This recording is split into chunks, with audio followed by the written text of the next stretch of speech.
हजरत ज़ैनब बचपन में कुरान शरीफ पढ़ रही थी, थोड़ा सा चादर का किनारा सरक गया। हजरत फातिमा आई, कहा बेटी ज़ैनब सर से चादर ना उतरने देना बेटी, नाना मुस्तफा नाराज हो जाते। हजरत ज़ैनब ने रो के कहा था, अम्मी आज के बाद ज़ैनब की गर्दन कट तो सकती है लेकिन कभी सर से चादर नहीं उतर सकती। आज वही हजरत ज़ैनब से मोहब्बत का दावा करने वाली मेरी कौम की बहन बेटियां माएं बेपर्दा मेलों में घूमती नजर आती, बेपर्दा मार्केटों में घूमती नजर आती। वो हजरत सकीना जिनके पर्दे का हाल ये है कि जब इमाम हुसैन का सरे मुबारक दमिश्क में पहुंचने वाला था, यजीद के दरबार में एक सहाबी ने देखा नवासे रसूल का सर है जिसको आका बोसा देते थे। सहाबी रसूल आगे बढ़े, कुछ दिरहम के आपके पास थे, दिरहम और दीनार। हजरत सकीना के पास आके कहा कि ये कबूल कर लीजिए, मैं आपके नाना का गुलाम हूं, मैं आपके नाना का उम्मती हूं, मैं आपके नाना का सहाबी हूं। हजरत सकीना ने कहा हमको नहीं चाहिए, कहा कबूल कर लीजिए। तो हजरत सकीना ने कहा आप ये देना ही चाहते हैं तो हमको मत दीजिए, ये जिसके हाथ में मेरे बाबा के सर वाला नेजा है ना, इमाम हुसैन का सर मुबारक जिस नेजे पे था, उस नेजा यजीदी के हाथ में था। हजरत सकीना ने कहा ये दिरहम उसे ले जाके दे दो और उससे कहो कि आगे लेके चला जाए सर मुबारक। तो सहाबी रसूल ने कहा आपको इससे क्या फायदा होगा? तो हजरत सकीना ने कहा कि जब सर मुबारक हमारे बराबर में चल रहा है तो लोगों की नजरें हमारे चेहरों पे पड़ रही हैं, जब ये सर मुबारक आगे चला जाएगा तो लोगों की नजरें सर मुबारक पे होंगी, हमारा पर्दा महफूज रहेगा। इस आलम में भी पर्दे का आलम, ऐसे परेशानी के आलम में भी पर्दा नहीं छोड़ा, ऐसे परेशानी के आलम में भी पर्दा नहीं छूटा। और आज वही हमारी कौम की बहन बेटियां हजरत सकीना से मोहब्बत का दावा करती हैं, 10 मुहर्रम को मेलों में बेपर्दा घूमती नजर आती हैं। ये हाल है आज हमारा। अरे ये जो आज मेलों के अंदर जो बहन बेटियां माए हैं, ये किसी की बहन है, किसी की बीबी है, किसी की बेटी है। पैगंबर इस्लाम फरमाते कुल्लुकुम राइन व कुल्लुकुम मसऊलुन अन रइयतिही, तुम में का हर शख्स जिम्मेदार है और अल्लाह कयामत में हर शख्स से उसकी जिम्मेदारी के बारे में पूछेगा। बाप औलाद का जिम्मेदार है, बड़ा भाई छोटे भाई बहनों का जिम्मेदार है, शौहर बीबी का जिम्मेदार है। शरीयत के अहकाम पहुंचाने के एतबार से बस्ती का आलिम या मस्जिद का इमाम अपने मुक्तदियों का जिम्मेदार है। मेरे अजीजों हर शख्स जिम्मेदार है और हर शख्स से उसकी जिम्मेदारी के बारे में अल्लाह कयामत में पूछेगा। हम क्या जवाब देंगे जब हमारे गुनाहों का दफ्तर वहां खुलेगा? तो हम अपने रब को क्या जवाब देंगे? आला हजरत कहते उनको रहम आए तो आए वरना वो कड़ी मार है क्या होना है। छुप के लोगों से किए जिसके गुनाह वो खबरदार है क्या होना है। कल तो दीदार का दिन है और यहाँ आंख बेकार है क्या होना है। हाय बिगड़ी तो कहाँ आकर नाओ आइन मजधार है क्या होना है। हजरत अब्दुल्ला बिन सहल का बयान है कि मैं हजरत ज़ैनब के पड़ोस में तकरीबन 15 साल रहा, मैंने पर्दे में छुपी ज़ैनब को भी नहीं देखा। अल्लाह, पर्दे में छुपी ज़ैनब का मतलब पर्दे में भी हजरत ज़ैनब को नहीं देखा। कैसा पर्दा होगा उनका। आज हमारे घरों का हाल बदल गया, हमारे घरों से बरकतें उठ गई बेपर्दगी की वजह से, हमारे घरों से सुकून उठ गए बेपर्दगी की वजह से। आज कितनी मुस्लिम बेटियां इर्तिदाद की तरफ चली गई, कितनी मुस्लिम बेटियां मुर्तद्दा हो गई। एक आंसू हमारी आंख से नहीं निकलता, एक आंसू हमारी आंख से। वजह ये जो बेपर्दगी के साथ में मेलों में बाजारों में हमने अपनी बहन बेटियों को भेज दिया माज़अल्लाह। ऐ मेरे अजीज, और एक सबसे बड़ी वजह यह है कि जो मोबाइल हमने उनके हाथ में दे दिया। अरे जब घर के अंदर बहन है, बेटी है, बाप सामने है, माँ सामने है, भाई सब सामने है, फिर भी भाई को ये गैरत नहीं जागती कि मेरी बहन मोबाइल पे किससे चैटिंग कर रही है। बाप को कभी ये ख्याल नहीं आता कि मेरी बेटी कोचिंग पढ़ने गई है या नहीं गई है, कभी अपनी बेटी को देखने नहीं गया। भाई कभी अपनी बहन को देखने नहीं गया कि मेरी बहन वाकई पढ़ने के लिए गई है, कहीं ऐसा तो नहीं कि किसी पार्क वगैरह में जो है गुनाहों को दावत दे रही हो माज़अल्लाह। ऐसे हालात आज सोशल मीडिया के जरिए कितने आज सामने आते रहते हैं हमारे, लेकिन कभी हमारी आंख से एक आंसू नहीं निकलता। मेरे अजीजों, आज मैं आपको बताता हुआ चलूं कितने हालात खराब होते जा रहे हैं। आए दिन अखबारों के जरिए, सोशल मीडिया के जरिए आए दिन खबरें आती रहती हैं। हमें अपने घरों पे नजर रखनी है, हमें अपनी बहन बेटियों पे नजर रखनी है। हमको उनको ऐसी तालीम देनी है, ऐसी तालीम देनी है अपनी बच्चियों को कि जब वो अपने घर के अंदर रहें तो कनीज़े फातिमा ज़हरा बन करके रहें, कनीज़े ज़ैनब बन करके रहें, कनीज़े हजरत सकीना बन करके रहें। ये मेरे अजीजों पैगाम है आज के इस उर्से पाक से कि अपनी बच्चियों को ऐसी तालीम दो, कुरान की तालीम दिलाओ अपनी बच्चियों को, हदीस की तालीम दिलाओ अपनी बच्चियों को कि जब कुरान और हदीस की तालीम उनके पास होगी तो वो पर्दे की अहमियत को जानेगी, हजरत ज़ैनब के पर्दे के बारे में जानेगी, हजरत फातिमा के पर्दे के बारे में जानेगी, हजरत सकीना के पर्दे के बारे में जानेगी। जब वो दीनी तालीम से आरास्ता होंगी तो उनके पास जब दीनी तालीम होगी तो हजरत फातिमा तो ज़हरा के पर्दे के बारे में वो जानेंगी और अपने घरों के अंदर पर्दा करेंगी, हजरत ज़ैनब के पर्दे के बारे में जानेंगी और अपने घरों के अंदर वो पर्दा करेंगी। ऐ मेरे अजीजों, इसलिए अपने अपने घरों का मुहासबा करो, अपने अपने घरों का जायजा लो। ये सरकार गौसे आजम के दौर की मैं बात बता रहा हूँ, जिस दौर में आपके मुरीद की बेटी गायब हुई है।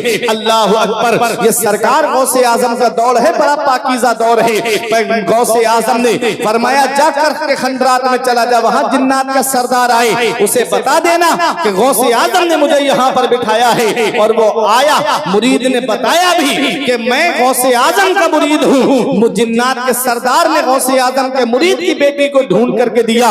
उसके बाद जिन्नात के सरदार ने उस जिन्न से कहा था, तेरी हिम्मत कैसे हुई कि तूने गौसे आजम के मुरीद की बेटी पे गलत नजर डाली? उस गौसे आजम के मुरीद की बेटी पे गलत नजर डालने वाला तू कौन है? उसने उसकी गर्दन को मार दी।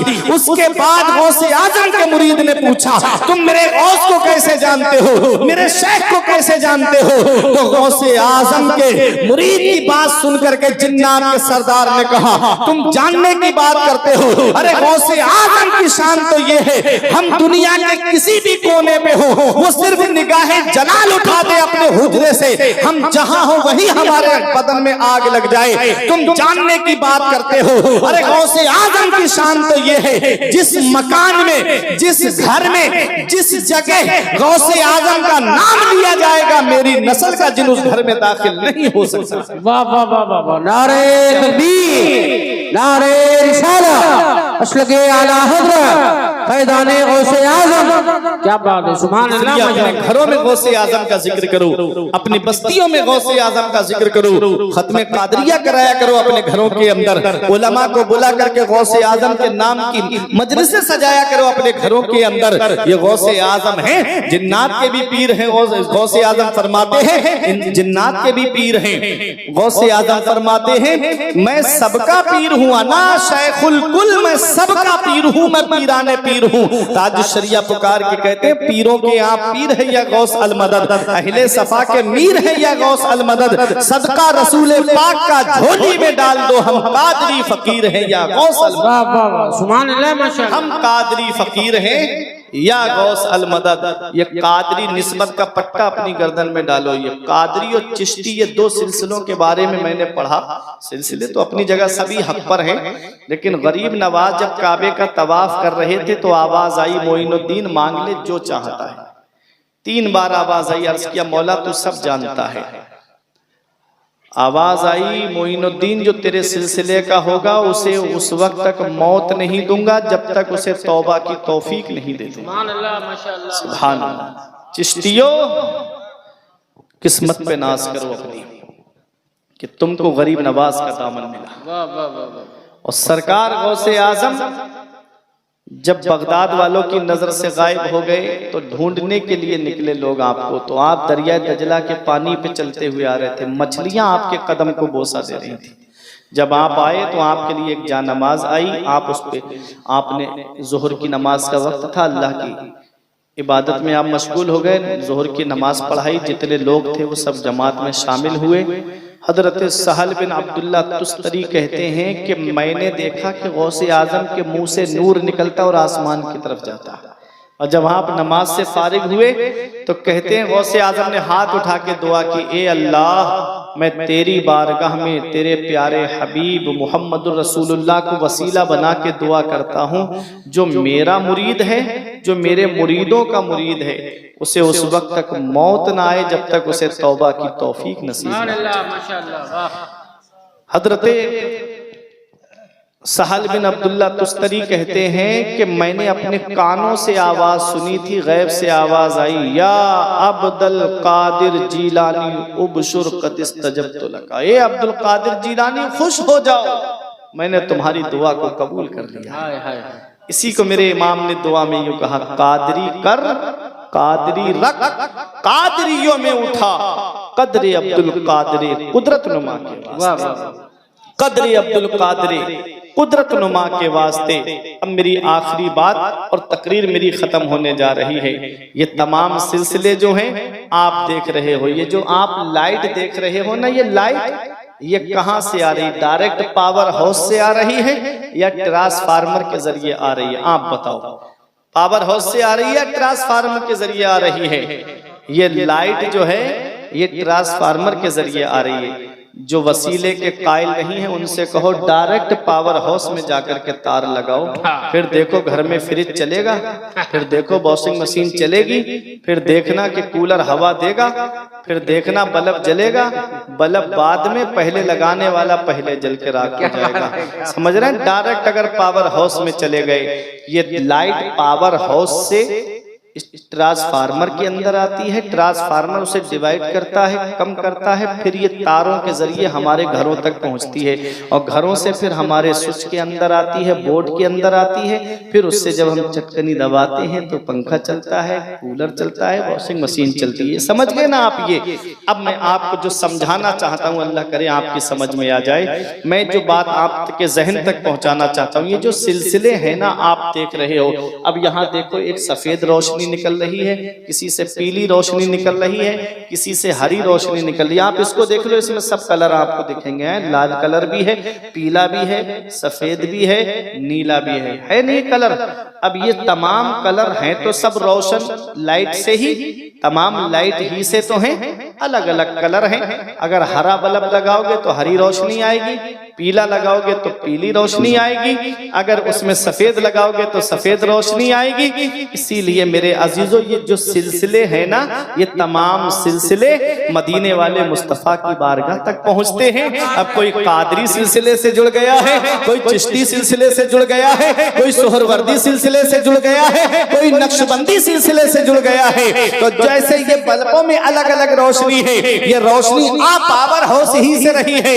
मेरे अजीजों, बात जहन में रखिएगा, ये एक हसीन गुलदस्ता है, गुलदस्ता है औलिया किराम की जमात को मैं आपको मिसाल से समझा के गुजरना चाहता हूँ। एक गुलदस्ता यहाँ पर हमारे अमीन भाई सजा करके रख दें, और उसमें गुलाब का फूल भी हो, बेले का फूल भी हो, चंपा का फूल भी हो, चमेली का फूल भी हो, ये तमाम गेंदे का फूल भी हो। अब इस मजमे में से एक आदमी आए और गुलाब का फूल तोड़ के ले जाए, बताओ अमीन भाई ने जो गुलदस्ता सजाया इनको तकलीफ होगी कि नहीं होगी?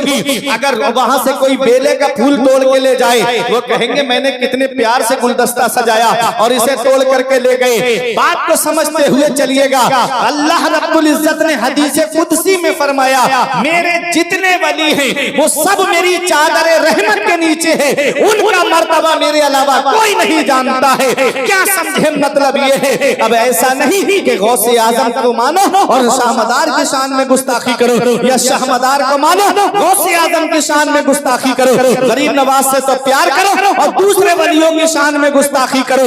याद रखना, ये विलायत का जो हसीन गुलशन है, इस गुलशन को मौला अली शेरे खुदा ने सजाया है। मौला अली शेरे खुदा का फैज़ हर सिलसिले में पहुंच रहा है, और मौला अली को जो फैजान मिला है वो मदीने वाले मुस्तफा की बारगाह से मिला। नारे तकबीर, नारे रिसाला, मसलके आला हज़रत, फैज़ाने गौसे आज़म, फैज़ाने औलिया किराम, उर्से मुक़द्दस। क्या बात है, सुभान अल्लाह। अल्लाह वालों से जुड़ जाइए, अल्लाह वालों से जुड़ जाइए। दर्दो आलाम के मारे हुए क्या देते हैं, हम तो बस उनकी निगाहों को दुआ देते हैं। बंदा बनना है जो उनका तो गदा बन इनका, जो फकीरों को शहंशाह बना देते हैं। अल्लाह अल्लाह किए जाने से अल्लाह ना मिले, ये अल्लाह वाले हैं जो अल्लाह से मिला देते हैं। क्या बात है, क्या बात ये अल्लाह वाले हैं जो अल्लाह से मिला देते हैं। तो ये अल्लाह वालों का दामन पकड़ लो, अल्लाह वालों के आस्तानों से जुड़ जाओ। अल्लाह वालों के आस्ताने पे जब जाओ तो अदब के साथ में जाना, दिल में मोहब्बत लेकर के जाना, इम्तिहान की गर्ज से मत जाना। देखो मुझे देते क्या है, पहचानते हैं कि नहीं पहचानते मुझे, नहीं, फैज लेने की नियत से जाना। जो अदब के साथ जाता है उसे फैज मिलता है, जो अदब के साथ जाता है उसको फैज हासिल होता है। और जो बेअदबी के तौर पे जाता है दुनिया में भी जलीलो ख्वार होता है, और मरने के बाद उसका क्या अंजाम होगा वो तो वहीं पर वो खुद देख लेगा। इसलिए मेरे अजीजों, अल्लाह वालों के आस्तानों से जुड़ो, अल्लाह वालों की बारगाह से जुड़ो। आपने देखा होगा कि इंसान के पास जब माल होता है तो उसकी हिफाजत के लिए गवर्नमेंट बैंक का सिस्टम लगा देती है। क्या बात है, क्या बात है। अगर आपके पास दौलत है तो पैसे को आप कहाँ बैंक में जमा करके आते हो कि नहीं आते हो, बैंक में जमा किया जाता है। और इस वक्त बैंक बहुत ज्यादा खुल रही हैं, जितनी ज्यादा दौलत बढ़ती जा रही है उतनी बैंक के। पहले आदमी शहर में जाता था पैसे जमा करने के लिए, अब तो गांवों में भी इंतजाम है बैंकों का, अब तो गांव के अंदर भी बैंकें खुल गई है कि नहीं। अब आप देखें, हमने कहा कि ये बैंक क्यों खोली जा रही है, कहा माल आदमी का लुटने ना पाए, उनका माल लुटना नहीं चाहिए, इसलिए जगह जगह बस्तियों में बैंकें खोल दी गई ताकि आदमी अपने पैसे हिफाजत के साथ जमा कर दे। ये दुनिया का माल है जिसकी हिफाजत के लिए गवर्नमेंट ने बैंक सिस्टम बनाए, कहीं SBI, कहीं पंजाब, कहीं ग्रामीण बैंक ऑफ बड़ौदा, कहीं सिंडिकेट, कहीं पंजाब सिंध, कई बहुत सारी बैंकें हैं ना। मैं सबके नाम गिनाऊंगा टाइम हो जाएगा, लेकिन ये बैंक जगह जगह गांवों में है ताकि आदमी का माल लुटने ना पाए।